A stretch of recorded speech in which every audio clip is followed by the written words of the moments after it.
আমরা আর বেশি কিছু বলবো না, যেহেতু সময় খুবই কম। স্যার আসছেন, স্যারও অনেক কষ্ট করে আসছেন। আমি আমার মনে হয় স্যারকে একটু আহ্বান জানাবো। স্যার দু একটা কথা ওনাদের উদ্দেশ্যে আপনি একটু বলে আমরা বিদায় নেব। ধন্যবাদ সবাইকে। আমি আজকে এসেছি আসলে আপনাদের সঙ্গে পরিচিত হওয়ার জন্য। আর এই যে কার্যক্রমটা হচ্ছে, যে পার্টনার, যে আপনাদের স্কুল হয়েছে, পার্টনার আমাদের একটা প্রজেক্ট হয়েছে, আপনারা জানেন যে পার্টনার একটা প্রজেক্ট, এই প্রজেক্টের আন্ডারে অনেকগুলো কার্যক্রম হচ্ছে, তার মধ্যে কিন্তু আপনাদেরটাও অন্যতম। আমরা একটু জানলাম যে এখানে প্রায় ২৮,০০০ স্কুল হবে আমাদের সারা দেশে, ২৮,০০০ ২৮,৫০০ স্কুল হবে। আপনি হিসাব করেন যে ২৮,০০০ স্কুল প্লাস হচ্ছে আপনাদের ২৫ জন করে প্রত্যেকটা স্কুলে, তাই তো? প্রত্যেকটা স্কুলে ২৫ জন করে।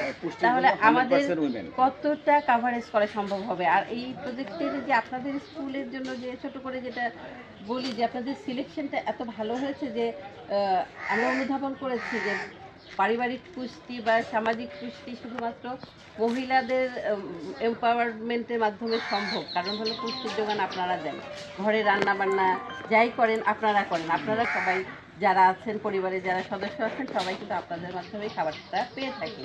তো আপনাদেরকে যদি শেখানো যায় যে আপনি কোন খাবারটা পেলে আপনার বাচ্চার পুষ্টি যে প্রয়োজন সেটা পূরণ হবে, তাহলেই সম্ভব আমাদের দেশে যে পুষ্টির ঘাটতি আছে সেটা পূরণ করা।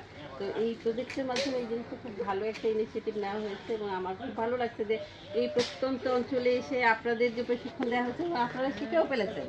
ইন দ্য মিন টাইম আপনার 4টা ক্লাসের মধ্যে অনেক কিছু শিখে ফেলেছেন। এটা ভালো লাগছে যে আপনাদের এই 4টা ক্লাস করে আপনারা অনেক কিছু শিখে ফেলেছেন।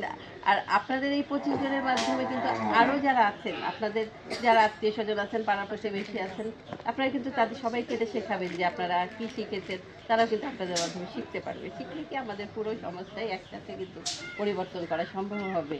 এটা খুব একটা, আমাদের কিন্তু এই প্রজেক্টটা অনেক বড় একটা প্রজেক্ট, সারা দেশে অনেক বড় প্রজেক্ট একটা নেওয়া হয়েছে। সেখানে আমরা সবচেয়ে প্রত্যন্ত অঞ্চলগুলোতে কিন্তু আপনাদের মতো এরকম যে শহর অঞ্চলগুলো যেখানে আছে, সেখানে আসলে আপনাদের পর্যন্ত পৌঁছানো খুব কঠিন ছিল একসময়, কিন্তু এখন এগুলো সহজ হয়ে গেছে। আর আপনাদেরকে এই জ্ঞানটা দেওয়া মানে কি, আপনারা সচেতন হয়ে গেলেন, আপনারা পারিবারিকভাবে সচেতন হয়ে যাবেন, সমাজ আপনাদের দ্বারা সচেতন হবে। ভালো লাগছে এসে।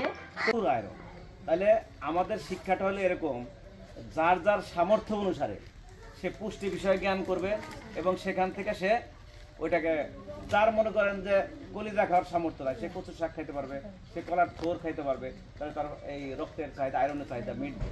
আর যে কলিজা খাইতে চায় বা কলিজার সামর্থ্য আছে, সে কলিজাও খাবে। এটা কতটুকু বলেন তো, কতটুকু? হ্যাঁ, 2 লিটার না, এটা আসলে 3 লিটার। হ্যাঁ, ওই তো 2.5 মানে 3 লিটারের কাছাকাছি, 2.5 থেকে 3 লিটার পানি আসলে আমাদের প্রতিদিন পান করা হচ্ছে। ঠিক আছে, আপনি বসেন।